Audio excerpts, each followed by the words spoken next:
Can you believe in a future that you can't see or experience yet, but you've thought about enough times in your mind that your brain is literally changed to look like the experience has already occurred?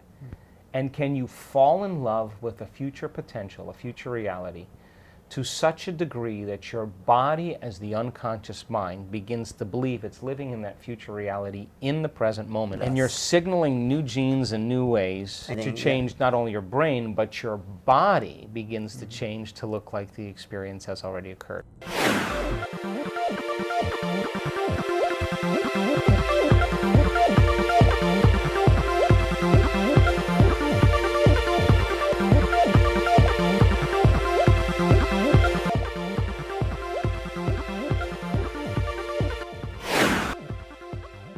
Welcome to Newrealities. I'm Alan Steinfeld, and this program is about the evolution of consciousness. And there's nobody that I've met in the last 30 years of studying consciousness that really, I feel, is at the forefront of change, of understanding, of combining spirituality and science together in a way where we can evolve ourselves into a better future. Talking to my good friend Joe Dispenza. Great to be with you, Alan. Joe actually was, well, you were really early influence. You were one of my early teachers. I mean, and you know, I learned from you that the neural nets that we create through habits that we do in the world to survive create the world we're living in, and we get stuck in those habits. Yeah. Well, a habit is a redundant set of automatic, unconscious thoughts, behaviors, and emotions that's acquired through frequent repetition. In other words, if you do something over and over again, over time you create a software program in your brain. Right. And once that software program is activated, that program then runs automatically. Turns out that 95% of who we are by the time we're in our middle ages really live by those automatic programs. So then the stimulus of some external event in your life, a random thought, is pushing the button, and just like a computer program, now it runs automatically. So I assert that if people are not in the present moment, truly present, then they're running some type of program. Definitely. And that's what I want to talk to you about, because the teachings we came from, at least, is that we're here to make known the unknown. Do you still go along with that kind of Well, I mean, I philosophy? go along with a lot of philosophies. I mean, I think that our job is to create experiences in our life to reflect our own self-empowerment. Right. And so the problem is that most people are uncomfortable in the unknown. But that's also a habit. If we become familiarized with the unknown, which I think your work does, then we can get over ourselves and the conditions of our life and start to develop a yearning for the unknown. Oh, sure. But what I'm saying is that most people wait for crisis, or trauma, or disease, or diagnosis, or loss. They reach that lower denominator where they finally start paying attention to what they're thinking about. They start observing how they're acting or have acted. They start looking at their automatic emotional reactions. And when they're observing the old self, they're no longer the program. They're the consciousness observing the program, and they begin to objectify their subjective self. Now, consciousness is coming out of biology. Now, my message is, why wait? You can learn and change in a state of pain and suffering, or you can learn and change in a state of joy or inspiration. Right. So then, if you can have a person, then instead of reaching a lower level emotionally, the reason they feel differently is the first time they can see themselves, because they're feeling differently. They're seeing themselves through the eyes of someone else. But if you can have them be defined by a vision of the future, because we are creators, and they're in an elevated emotional state, they could still look at the old self and see the old self from a different level of mind. Yeah, no, that's the exciting part, because I'm interested in the creative part, and in creators, and in artists, and in musicians who access the unknown. That's what I meant by making known the, because they are developing some new neurochemistry that doesn't come from anywhere. Let's talk about that, the neurology of creativity. Sure. Well, the frontal lobe is the crowning achievement of the human being. Right. It's 40% of your entire brain. It's the symphony leader, it's the CEO, it's the creative center, it's the boss. When you're living primarily unconsciously, the rest of the brain is active and the frontal lobe is dialed way down. The moment you ask a question or you get a creative idea, the moment you speculate possibility, Right. the moment you ask what if, the frontal lobe, the seat of our attention, our intention, our creative center, where we speculate, where we restrain emotional reactions, where we control behaviors, where we have focused concentrations, where we demonstrate free will. The moment that center turns on, like a great symphony leader, it has connections to all other parts of the brain.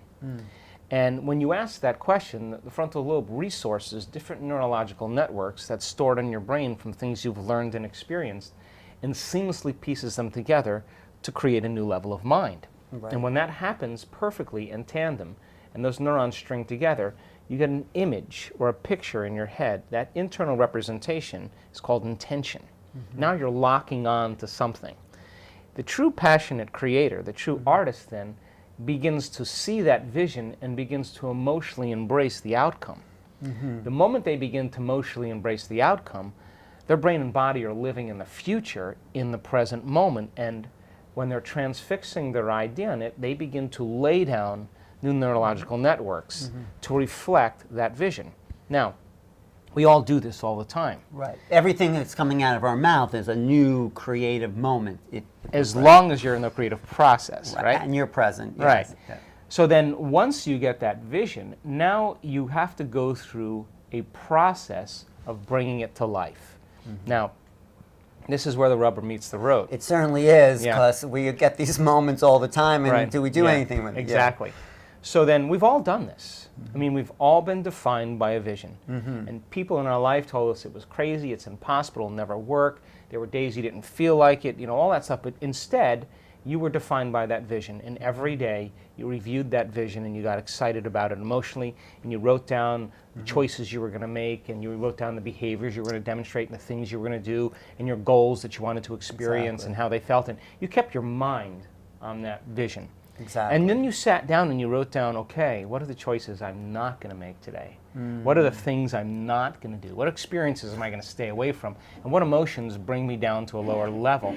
Let me just get clear on who I no longer want to be. Right. And okay. if you reviewed that every day, that distinction between the old self and the new self, there's a lot of pruning going on neurologically in the brain, a lot of sprouting going on at the same time.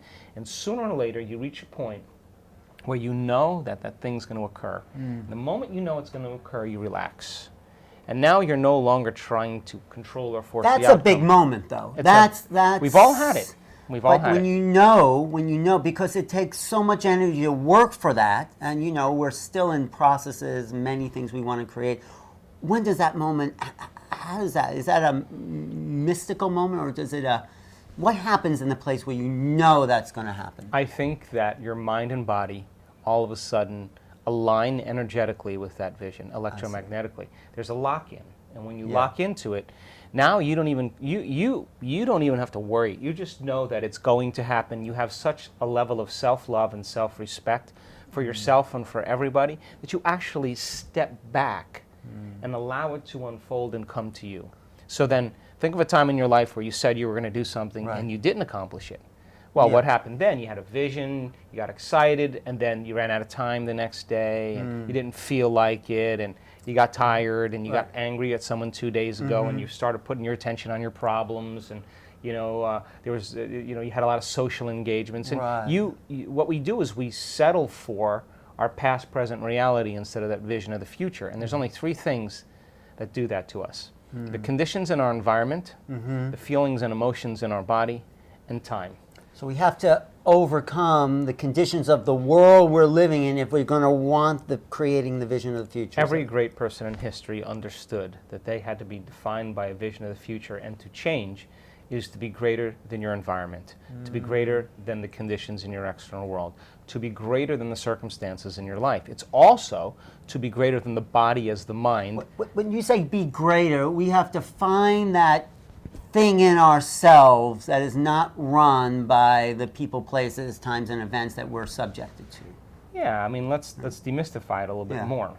You could be defined by a vision in the future and then see your ex-wife, and the next thing you know, you have an emotional reaction, and now you can't remember your vision. Exactly. So then your ability then to say, I want my vision more than this emotion, that kind of clarity. That really helps me because I'm working on creating it. I want my vision more than I want the victimization of my own emotional response. Okay, let's just demystify that even further.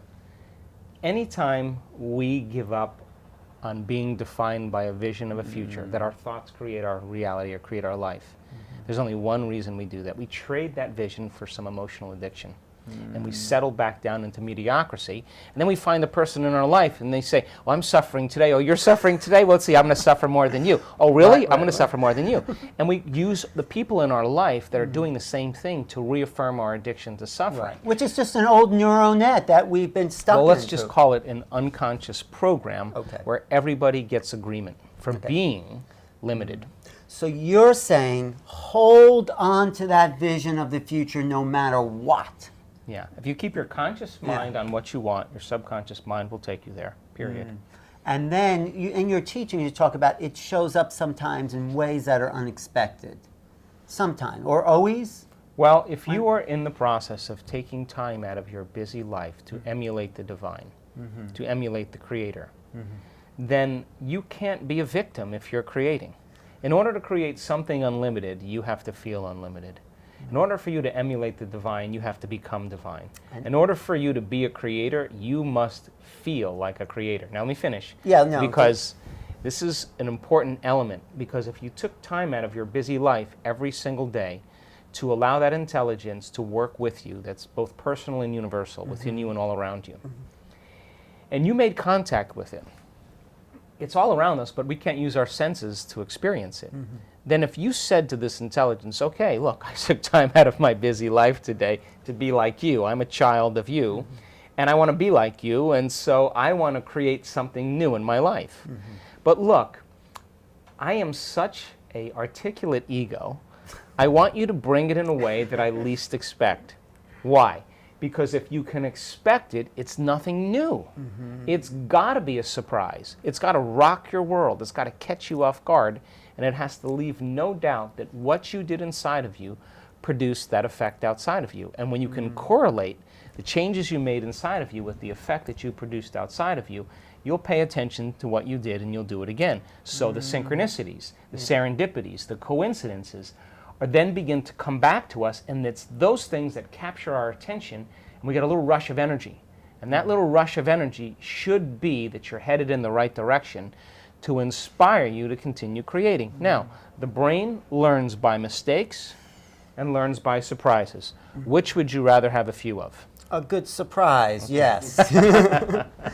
But that is such a hard moment because when the new comes in, the old personality may not even recognize it because it's so used to its old pattern. How do we start to become available to recognizing the unknown? You have to take time to keep creating. If you keep your conscious mind every single day on that vision and not on the news and not on your suffering and not on your pain and not on your past, but you put all of your attention on that vision, where you place your attention is where you place your energy. And if you invest enough of your energy in your future, your body is going to be drawn to that experience, and you are going to know that experience is for you, and you're going to know that you created it. Now, in the beginning, it's like getting a compass to true north, and there's all kinds of weird fields going on. That's normal.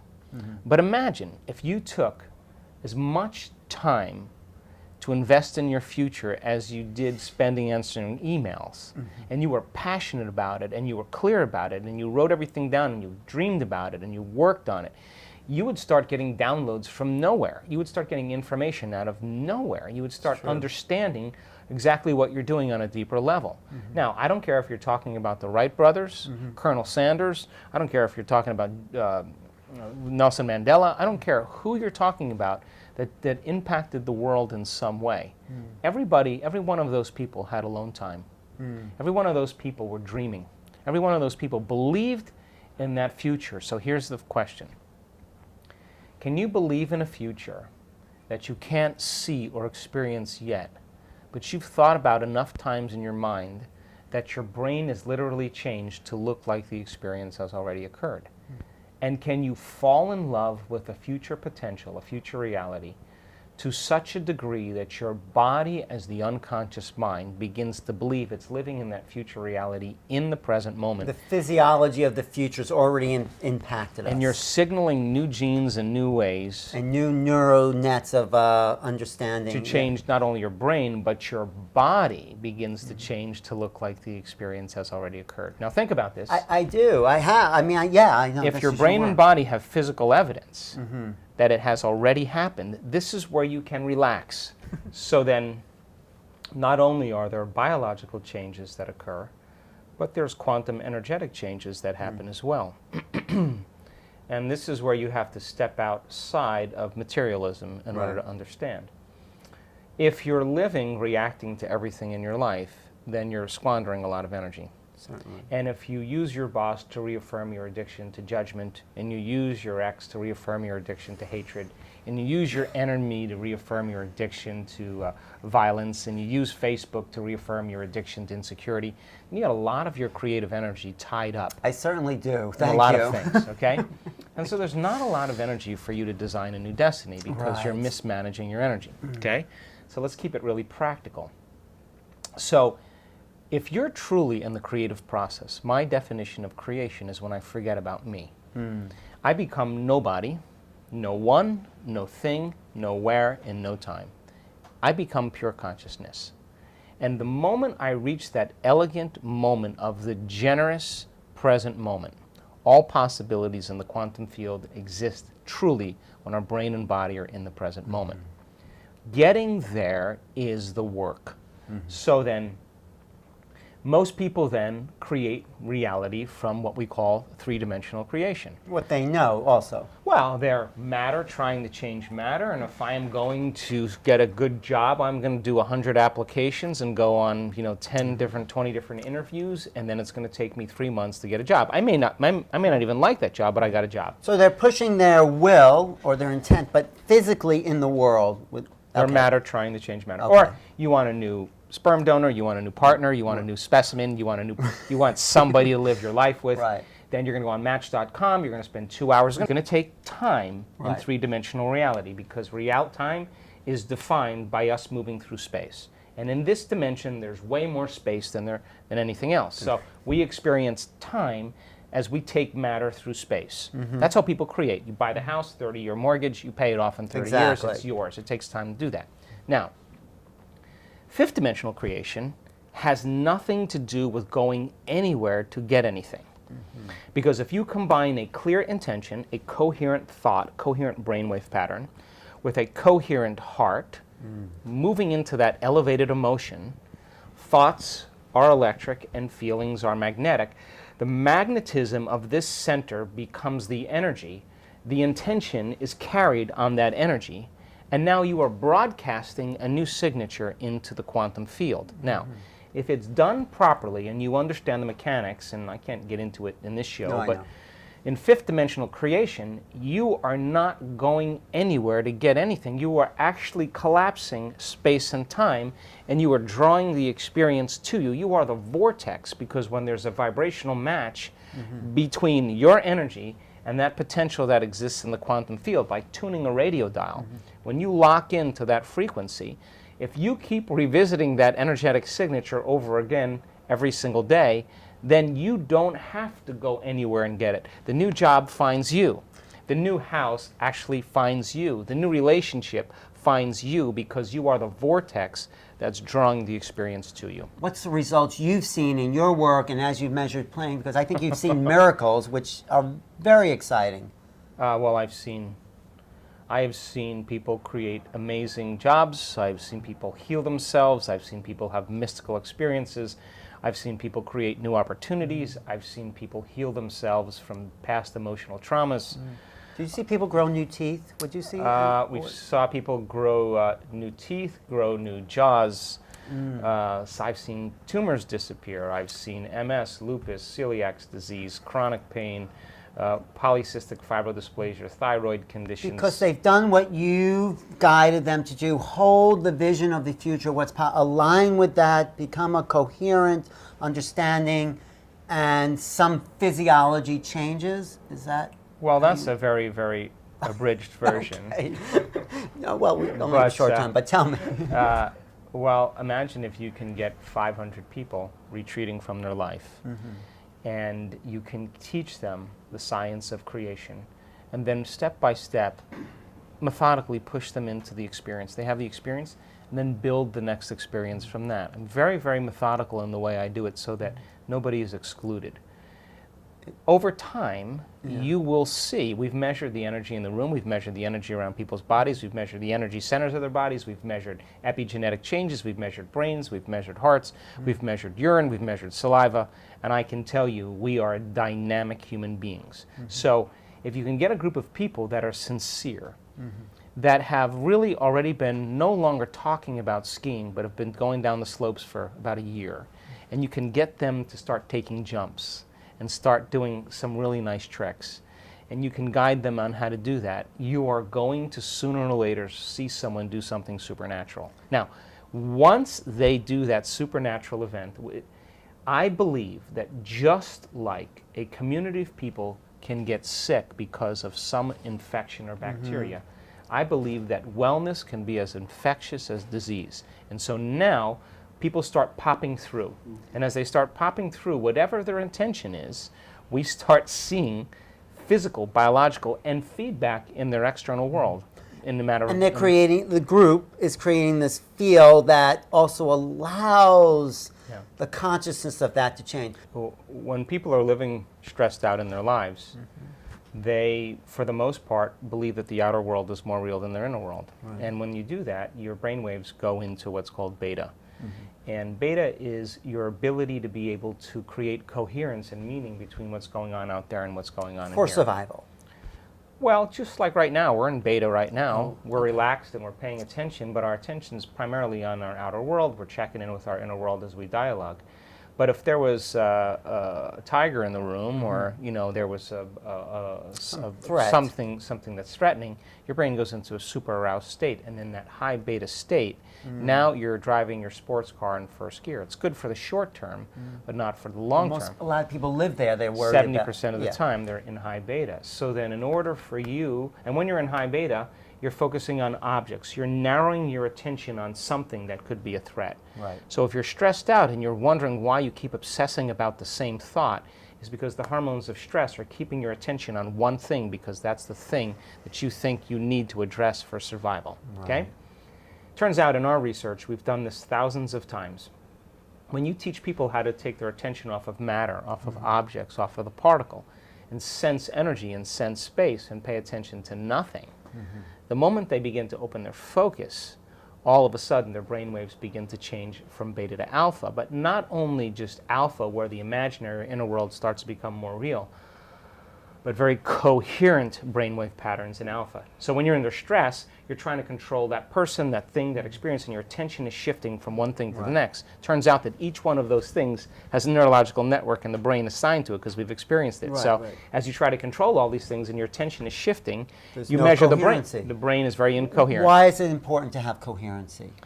Well, because the moment you open your focus and the brain begins to acclimate, different compartments of the brain begin to unify. They begin to synchronize. And what syncs in the brain links in the brain. So when your brain is coherent, you're coherent. When your brain is incoherent, you are incoherent. So we've measured this thousands of times. There'll come a moment in our work during a retreat, as an example, by the third day or so, we'll see very large areas of the brain, huge areas, begin to synchronize together.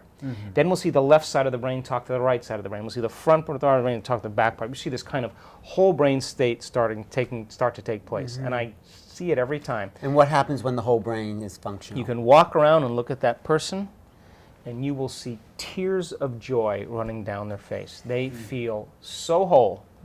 They feel so complete that it's impossible to want. How can you want when you're whole? And that's the moment the magic happens. That's the moment the wave function collapses, and boom. That's the moment something unusual occurs. Yes. Wow. So as we wrap up, just give a comment about creativity. So going into the unknown, we've been talking about that. What happens to us neurologically when we have a new thought that comes from nowhere. And we're not focusing on the future, but it comes as a creative act. Well, again, what happens is the neocortex, the thinking brain, gets out of the way. When you get beyond your analytical mind, and we've measured this thousands of times, you are at your absolute best, Alan, when you get beyond yourself. Thank you. And we see a strip chart, we're measuring someone's brain, and all of a sudden we just see this brrrr, and then there'll be a pause. And then 10 minutes later, brrrr, and we know that's downloads. The person is having epiphanies. That's They're having right. downloads. They're getting it from the field. Yeah, Nervous system's tuning into They're that. getting it from the field, so something's feeding us from the unknown, if we call it that. Well, we're getting raw information that's beyond our senses. And the nervous system really is the superconductor of consciousness. So much more to talk about. What's your next book? I mean, Joe has his latest book is You Are the Placebo. He has Breaking the Habit of Being Yourself, Evolve Your Brain. Great, great books for changing ourselves. Anything you're working on? I have one more book in me, yeah. Okay, well, Joe Dispenza, one of the leaders. I mean, really, I knew you when, and like you've gone out into the world and have helped people in significant ways, and that's really what's so powerful about your work. That's when I'm the happiest, Alan. Yeah, that's your creative potential, isn't it? Thanks for watching Newrealities, and a big influence on the way I think about how we can change is my guest today, Joe Dispenza. He's the author, like I said, of You Are the Placebo, Evolve Your Brain, Breaking the Habit of Being Yourself, and your website? Just www.drjoedispenza.com. Dr. Joe, as it's called. Thanks for watching today. Find me at newrealities.com.